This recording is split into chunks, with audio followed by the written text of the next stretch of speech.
We similarly saw from TV Pakistan, if you'd like to entertain my question also.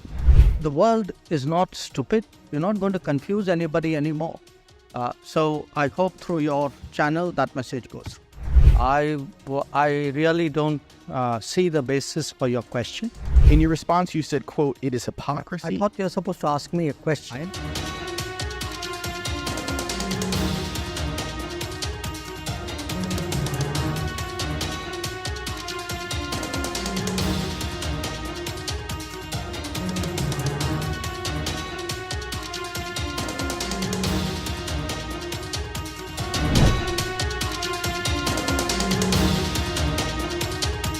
We similarly saw from TV Pakistan, if you would like to entertain my question also.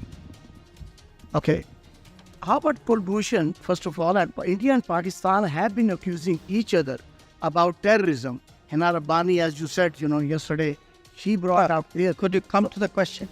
My question is, how long South Asia is going to see this terrorism disseminating from New Delhi, Kabul, and Pakistan? How long they are going to be at war, number one? And second, how about the UN Security Council resolutions on Kashmir?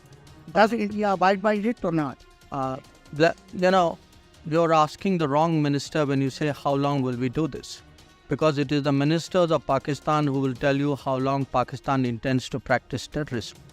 So, look, at the end of the day, the world is not stupid, the world is not forgetful, and the world does, increasingly call out countries and organizations and people who indulge in terrorism. And by taking that debate elsewhere, you're not going to hide it. You're not going to confuse anybody anymore. People have figured it out.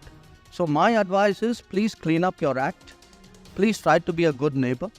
Please try and contribute to what the rest of the world is trying to do today, which is economic growth, progress, development. So I hope through your channel that message goes through.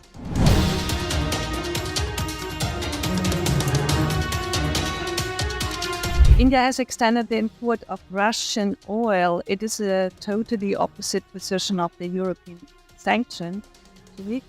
Will you change your attitude during the G20 presidency? First, we need to establish the facts very clearly. The European Union, between February 24th and 17th November, has imported more fossil fuel from Russia than the next 10 countries combined. Just as I were to give you an India comparison, the oil import in European Union is like 6 times what India has imported.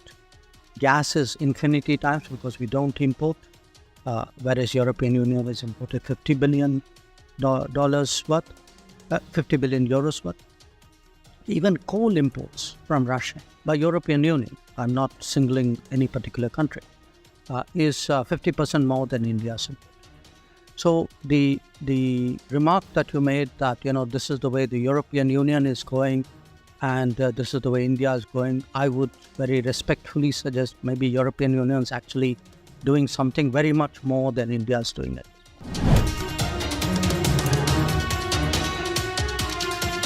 Mr. Borrell is not here today, not here now, but he was in the meeting, and he told the Financial Times before the meeting that the EU should be putting sanctions on refined oil products from India using Russian oil. You're right, Mr. Borrell is not with us now, but I really don't see the basis for your question because my understanding of the Council regulations is that if Russian crude is substantially transformed in a third country, then it's not treated as Russian anymore. I would urge you to look at Council Regulation 833/2014.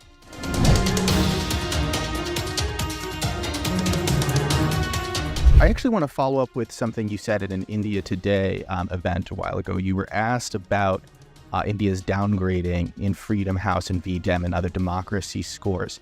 And the journalist asked you, quote, how do you see this play itself out in terms of how India is being perceived by the world and these new reports?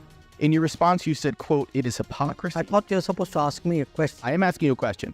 It is hypocrisy. We have a self-appointed custodians of the world who find it difficult to stomach that someone in India is not looking for their approval, is not willing to play the game they want to play. That doesn't actually answer the journalist's question. So I want to ask you again, are you concerned that perceived democratic backsliding in India is going to undermine its efforts to become a rising power in the world? I think it answers the question if you would be objective enough to understand it. I think it says very clearly that the people who are writing these reports have a strong bias. Often they distort facts. Many of these reports are actually riddled with inaccuracy. So I put it to you, there's an ideological agenda out there. I don't know why that's hard to understand.